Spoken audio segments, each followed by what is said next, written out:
Ayan guys, so paalis na kami. Aalis na kami. Nagawa na yung buntot ng eroplano namin. Yeah. Pero sa pakpakan na daan. Ayan, nakita mo na. Oh, ayan.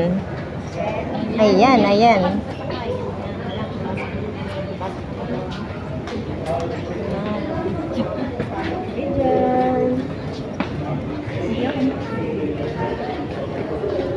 Yung isang kasama namin nandun pa sa huli kasi may problem yung kanyang seat number. So, i-change daw.